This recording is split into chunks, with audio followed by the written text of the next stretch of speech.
예레미야 10장 10절 말씀입니다. 함께 봉독하도록 하겠습니다. 오직 여호와는 참 하나님이시요 살아계신 하나님이시요 영원한 왕이시라. 그 진노하심에 땅이 진동하며 분노하심을 이방이 능히 당하지 못하느니라. 아멘. 사랑하는 성도님들 안녕하십니까?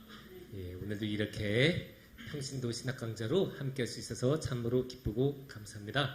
지금까지 우리가 하나님의 어떤 분이신지를 알아보고 있었죠. 그래서 지금까지 우리가 하나님은 전능하신 분, 거룩하신 분, 사랑이신 분이라고 이야기를 나눠왔습니다. 그래서 오늘은 마지막 시간으로 자막을 보여주시면 그거 다음 자막이 있을 텐데 그 뒤에 거 첫 번째 전체 화면 되는 그 다음 거요. 그거 다음 전체 화면으로 나오는 거? 예. 그래서 우리가 오늘의 주제는 이 살아계신 하나님에 대해서 오늘은 이야기를 나눠보도록 하겠습니다. 그런데 우리가 한번 생각해 볼 게 있습니다. 이 살아계신 하나님은 사실 약간 특성이 좀 달라요. 앞에서 이제 이야기했었던 전능하신 하나님, 거룩하신 하나님, 사랑이신 하나님하고 이 살아계신 하나님이라는 말은 약간 성격이 다릅니다. 왜냐면 이 앞에서 했었던 이 세 가지는 속성에 관한 건데 이 살아계신 하나님은 어떤 하나님 안에 있는 어떤 속성이라기보다 굉장히 종합적이고 모든 것을 감싸는 그런 느낌의 말입니다. 그런데 왜 우리가 그러면 그런 복잡한 거를 지금 이야기해야 되는가 하실 수 있어요. 왜냐면 우리는 이번 신학 강좌에서 계속 하나님의 속성에 대해서 이야기를 하고 있지 않았습니까? 그리고 앞으로 이 하나님의 속성이란 게 지금까지 우리가 나눴던 이 세 가지 전능, 거룩, 사랑 말고도 다른 속성이 아주 많이 남았는데 왜 그 많은 것을 놔두고 굳이 속성도 아닌 이 살아계신 하나님을 나눠야 되는가라는 질문을 충분히 하실 수 있습니다. 좋은 질문이고 하실 수 있는 질문인데 그래도 우리는 이 살아계신 하나님이라는 말을 한번 생각해 볼 필요가 있어요. 왜냐? 이 속성으로만 하나님을 이야기하면 굉장히 조금 이상하고 요상하게 빠질 수가 있기 때문이에요. 그게 무슨 말이냐면 옛날에 19세기에 페어바흐라고 아주 유명하고 유능한 철학자가 있었습니다. 이 철학자가 이 하나님의 속성들에 대해서 이제 생각을 한 거예요. 그래서 자막을 한번 보여주시면 그 다음 자막. 그 하나님의 속성이라고 하면 보통 하나님은 땡땡이다. 이게 하나님의 속성이잖아요. 그래서 하나님은 뭐뭐다. 그러면 저 땡땡에다가 전능도 넣을 수 있고 거룩도 넣을 수 있고 사랑도 넣을 수 있고 또 뭐 넣을 수 있겠습니까? 뭐 여러 가지 넣을 수 있겠죠. 은혜도 넣을 수 있고 자비도 넣을 수 있고 여러 가지를 넣을 수 있는데 그 넣은 거를 그러면 쭉 이렇게 나열할 수 있겠죠? 다 이렇게 줄 세워 보면 그렇게 나열해서 이렇게 보다 보니까 페어바흐가 이렇게 보다가 이거 좀 이상하다 느낌이 온 거예요. 왜냐? 이 하나님은 땡땡이다라는 말에서 사실 하나님이라는 말은 내용이 명확하지가 않아요. 이 하나님이라는 말은 뒤에 있는 거룩하다라는 말을 통해서 전능하다라는 말을 통해서 사랑이다라는 말을 통해서 그 성격이 규정이 되는 거예요. 이게 약간 좀 어려울 수 있는데 문법적으로 하면 하나님은 주어가 되겠죠. 이 속성인 땡땡이다는 서술어가 될 것입니다.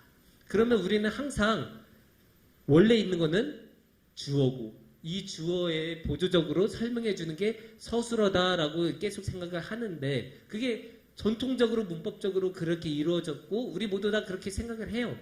근데 생각해 보면 이 주어에는 내용이 없고 진짜 내용은 이 서술어에 있는 거예요.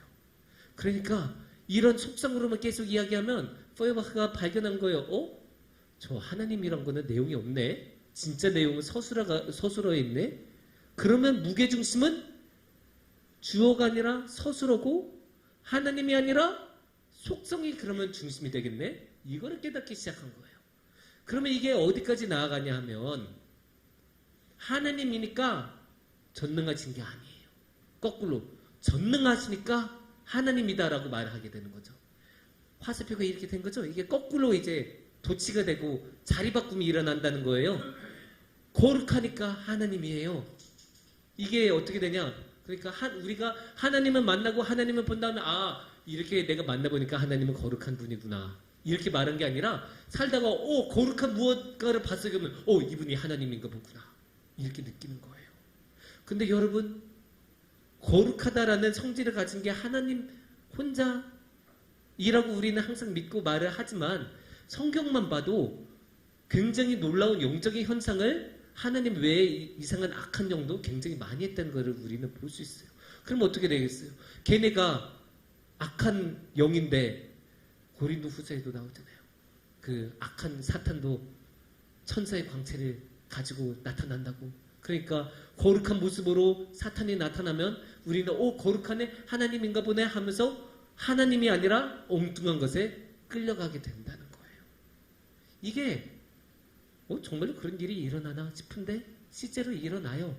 그래서 이게 둘이 주하고 서술하고 이렇게 자리 바꾸면 해버리게 되면 이런 식으로 우리가 정말로 순수한 신앙적인 열정으로 열심히 하나님을 사랑하고 싶고 열심히 하나님을 따르고 싶어서 열심히 다해서 모든 것을 다해서 따라가 봤는데 엉뚱한 곳에 도착하는 그런 일이 일어날 수 있다는 것입니다.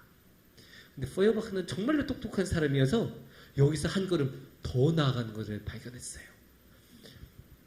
우리가 그 하나님에 대해서 여러 속성이 있다고 했는데 그런 여러 속성, 왜 굳이 그 속성들을 이야기했을까? 그런 거를 생각해 볼 필요가 있어요. 우리가 왜 하나님을 전능하다고 말한 걸까? 왜 우리는 하나님을 거룩하다고 말하는 걸까? 그래서 포여바크가 생각해 보니까 이런 거예요. 하나님은 그래, 어쩌면 하나님이 정말로 그런 거 이전에 우리가 그런 모습을 보고 싶어서 그런 게 아닐까, 이런 생각까지 갑니다. 이게 조금 어렵게 느껴질 수 있는데 그 다음 그림을 한번 보여주시면, 우리가 영화관을 가면 영화를 보잖아요. 근데 영화를 볼 때 어떻게 돼요? 저 뒤에서 영상기가 쫙 비춰주죠. 빛을 쫙 비춰주면 화면에 쫙 해서 열심히 배우들이 이제 연기하는 모습을 우리가 자리에 앉아서 보는 거잖아요. 그래서 영상기가 쫙 빛을 투영해 준 거를 그 브라운관이 아니죠. 화면에 비춰지는 것을 우리가 보는 그런 구조 아닙니까? 그런데 그거를 우리도 하느님과 관련해서 비슷하게 할 수 있다는 거예요. 우리가 우리 안에 여러 가지 소원이 있잖아요. 여러 가지 하고 싶어 하는 것들이 있잖아요. 예를 들어 나는 정말로 맨날 얻어맞기만 해. 동네 사람들한테, 동네 형들한테 맨날 얻어맞기만 해. 그러면 너무나 억울하죠. 비통하고. 그래서 내가 언젠가 쟤네를 힘으로 제압하고 싶어. 그런 마음이 가질 수 있어요. 그러면 어때요? 힘을 가지기를 원하겠죠? 그러면 그 힘을 하나님이라는 개념에 투영하는 거예요. 야구공을 던지듯이, 아니면 영사기가 영사로 쫙 빛을 보내듯이 화면에, 여기서 화면 역할을 누가 해요? 하나님이 하는 거예요. 그래서 하나님의 힘 있는 하나님, 그럼 힘을 최대한으로 늘렸을 때 뭐가 되죠? 그게 전능함이 되겠죠. 그러면 그 하나님을 보고 전능한 하나님이 되는 거예요. 내가 맨날 잘못을 저질러. 그렇게 잘못을 저지른 내가 너무 싫어. 그러니까 나는 이제 좀 착하게 살고 싶고 선하게 살고 싶어. 그러면 하나님한테 뭘 던질까요? 완전하게 선하신 하나님, 거룩하신 하나님을 던지는 거예요. 그렇게 던지면 하나님이 거룩하신 분으로 딱 나타나고 우리가 그거를 보고 거룩하신 분이구나 라고 말하게 되는 거예요. 이거를 포여바크는 투사라고 말을 했어요. 투영한다, 투사한다. 프로젝션, 영어로 하면 프로젝션, 독일어로 하면 프로젝지온이 되겠는데, 그게 투사한다는 그 메커니즘이, 그 과정이 똑같이 하나님을 우리가 상상할 때 일어날 수 있다는 거예요. 물론 무조건 그렇게 된다는 게 아니고, 하지만 사람이 살다 보면 자신의 머릿속에 있는 거를 딱 투영하고, 그 투사에서 실제의 것이 아니라, 실제 것을 보고 말하는 게 아니라 자신이 상상하는 것을 투사해서 그거를 보고 그거를 하나님으로 섬기는 일이 생각보다 많다는 거예요. 그거를 단적으로 제가 보여드릴 수 있어요. 어떻게 보여드릴 수 있냐? 천사를 한번 예로 들을게요. 여러분, 천사면 어떤 거를 우리 먼저 떠오르십니까? 예전에 제가 대학교 다닐 때 철학과 교수님이 그런 이야기를 했어요. 여러분, 천사 천사 그리니까 아주 쉬워요. 여러분이 상상하고 있는 사람들 중에서 가장 잘생긴 사람, 가장 예쁜 사람 얼굴 딱 그려놔요. 그 다음에 여러분이 상상하는 가장 예쁜 옷을 입혀요. 그리고 뒤에 날개 그려요. 그러면 끝이에요. 이렇게 천사를 이야기해요. 그래서 그림을 한번 보여주시면 우리가 보통 떠올리는 천사는 이 왼쪽의 모습이죠. 이게 라파엘로라는 그 유명한 르네상스 시대에 아주 유능한 화가가 그렸던 그림인데 보통 우리 천사하면 이런 식의 천사들을 떠올려요. 근데 되게 웃긴 게 뭐냐면 우리는 아시아 인종인데도 저렇게 항상 백인의 모습으로 천사를 떠올린다는 거예요. 이게 진짜 재밌어요. 그런데 실제로 성경에서 천사를 묘사하는 구절들이 나오잖아요. 그게 보면 오른쪽처럼 나와요. 여러분 오른쪽 보면 이게 뭔지는 알아보시겠습니까? 근데 실제로 성경에서 이런 식으로 나와요. 그 다음 에스겔 말씀을 보여주시면 좋을 것 같은데 에스겔 말씀 보면 에스겔 1장 말씀 1장 16절 말씀 15절부터 20절 말씀을 한번 보겠습니다. 내가 그 생물들을 보니 그 생물들 곁에 있는 땅 위에는 바퀴가 있는데 내 얼굴을 따라 하나씩 있고 그 바퀴의 모양과 그 구조는 황홀같이 보이는데 그 넷은 똑같은 모양을 가지고 있으며 그들의 모양과 구조는 바퀴 안에 바퀴가 있는 것 같으며 그들이 갈 때는 사방으로 향한 대로 돌이키지 아니하고 가며 그 둘레는 높고 무서우며 그 네 둘레로 돌아가면서 눈이 가득하며 그 생물들이 갈 때 바퀴들도 그 곁에서 가고 그 생물들이 땅에서 들릴 때 바퀴들도 들려서 영이 어떤 쪽으로 가면 생물들도 영이 가려하는 곳으로 가고 바퀴들도 그 곁에서 들리니 이는 생물의 영이 그 바퀴들 가운데에 있음이니라. 아멘. 천사를 이렇게 그리고 있어요. 여기서 가장 두드러지게 나타난 게 뭐였습니까? 바퀴 아닙니까? 그래서 방금 전 천사 그림 다시 보여주시면 바퀴가 저렇게 이게 그림 좀 작아서 보이시기 힘드실 수 있는데 바퀴가 이게 겹겹으로 이렇게 있죠? 그리고 아까 말씀에 뭐라고 나왔어요? 바퀴에 따라서 눈이 있었다고 하잖아요. 그 성경에 나온 모습 그대로 그리면 이런 식이 되는 거예요. 바퀴들이 막 있고 그 안에 눈. 에스겔이 분명히 환상에서 천사를 보고 이렇게 썼을 텐데 좀 궁금하기는 해요. 과연 에스겔은 뭘 본 걸까? 대체 뭘 보길래 이런 말씀을 쓸 수 있었을까? 근데 이제 에스겔이 거짓말을 썼을 리는 없잖아요. 그러니까 천사는 이런 바퀴의 모습이라고 성경은 말씀하고 있는데 우리는 그런 바퀴의 모습으로 천사를 상상하지 않잖아요. 우리는 방금 전에 보여드린 아까 왼쪽에 있는 그런 귀여운 천사들을 항상 마음속에 품고 있죠. 저는 그 천사 그림을 이런 식으로 아까 바퀴처럼 그려서 매달아 놓은 그런 그림을 교회에서 본 적도 없고 성탄 트리에서 걸어놓을 때 이런 거 걸어놓은 사람 본 적 없어요. 저. 다 항상 이렇게 예쁜 천사, 날개 달린 천사의 모습으로 나타나죠. 그러니까 이게 우리를 투세했다는 모습이에요.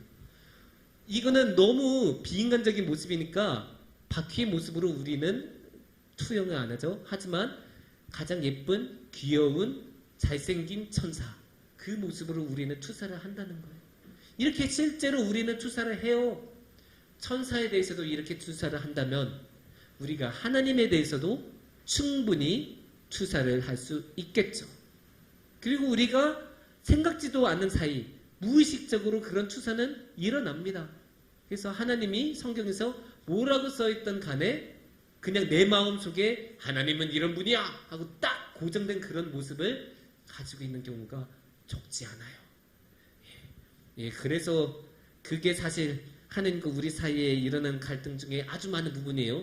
하나님은 나름 이렇게 생기신 모습이 있는데 우리는 그냥 하나님이 이렇게 생겼어 하고 하나님이 이런 분이야, 하나님 나한테 로또를 맞추게 해주신 분이야 이렇게 굳게 믿는데 그렇게 안 되면 이제 원망하기 시작하는 거죠. 원망하고 하나님은 원래 하나님이 이렇게 계신데 그런 하나님으로부터 등을 돌려서 엉뚱한 곳으로 계속 빠지게 되는 그런 모습을 보게 됩니다. 그래서 이 투사는 참으로 골치가 아프고 피해야 되는 거죠. 왜 피해야 되냐?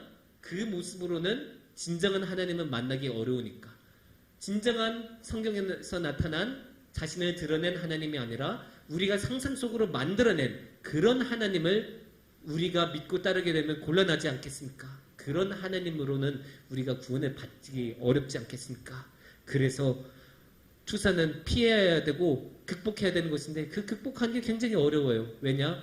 우리는 항상 우리가 원하는 게 너무나 많잖아요. 욕심도 많고 우리가 항상 원하는 것들이 있는데 그 원하는 것들을 계속 던지고 그것을 따라가기 마련이기 때문에 우리는 투사에 빠지기가 너무 쉬워요. 그리고 이제 두 번째, 속성으로만 이야기를 하면 또 한 가지 문제가 있어요. 그거는 이제 삼전 논리라고도 하는데 우리가 보통 전능, 전선, 전애라고 말하고 그 다른 말로 하면 전능하신 하나님, 거룩하신 하나님, 사랑이신 하나님이라고 우리가 계속 이야기를 해왔잖아요. 근데 이제 이 세 가지가 동시에 있을 수 없다라는 논리적으로 공격하는 그런 이야기들이 있어요. 거기에 이제 핵심은 뭐냐? 이 세상에 악이 있기 때문입니다. 이 세상에 악이 너무나 많잖아요. 너무나 착한 사람, 선한 사람이 불의한 죽음을 당하고 불의한 사람들은 굉장히 건강하게 유복하게 살아가는 그런 모습들을 우리가 굉장히 자주 보는데, 그런데 이제 그런 악한 세상을 보면 하나님이 과연 전능한가? 하나님은 저 악을 제압할 수 있는 능력이 없는가라고 먼저 질문할 수 있어요. 그래도 전능해라고 하면 두 번째, 하나님이 정말로 거룩한가? 하나님은 정말로 선하신가? 라고 물어볼 수 있죠.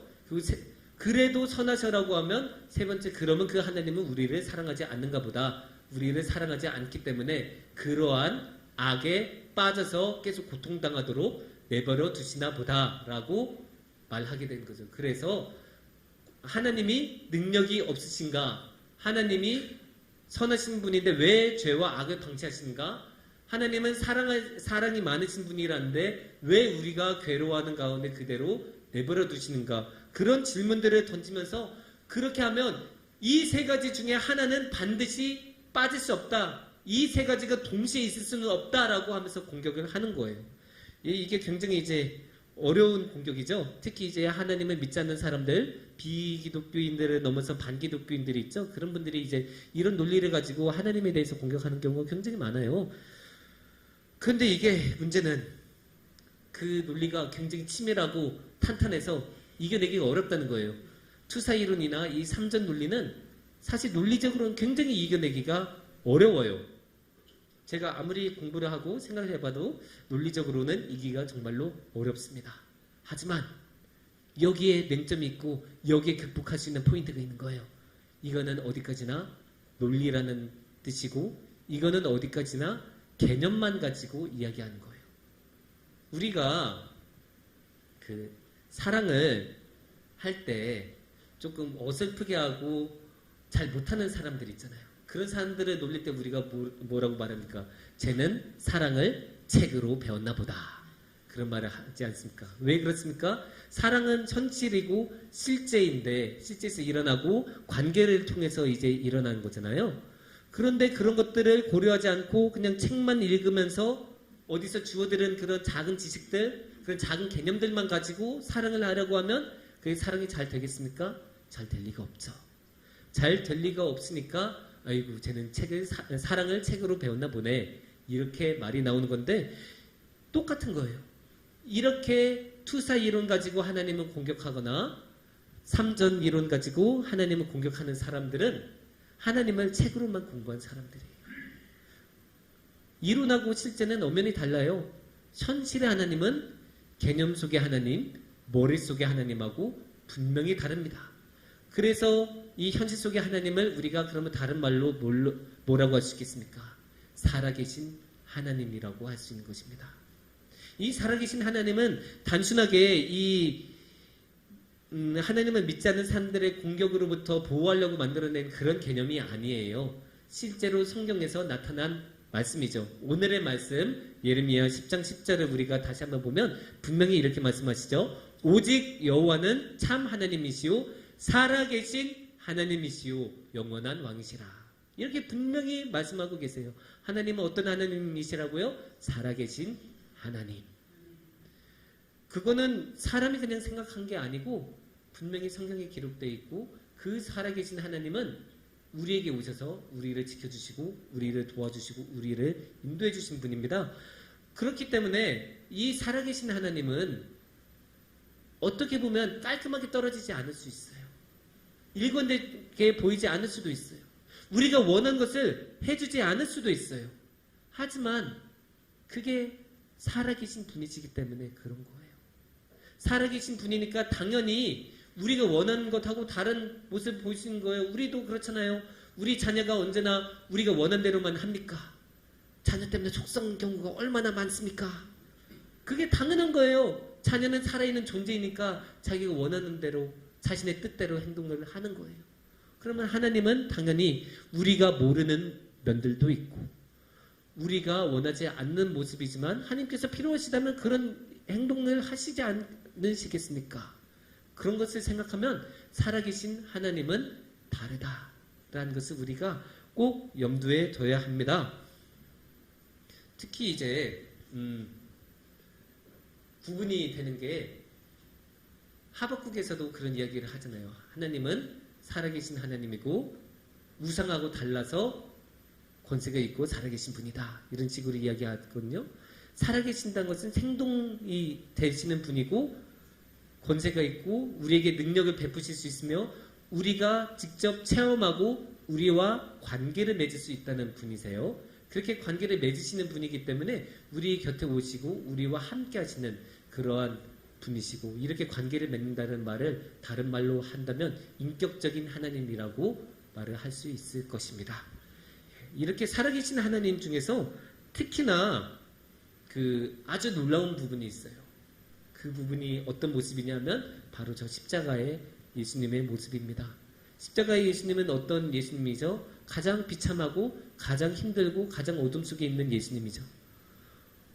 그런데 이게 놀라운 거예요. 이 투사 이론에 따르면 항상 우리가 원하는 대로 하나님을 그려낸다고 하잖아요.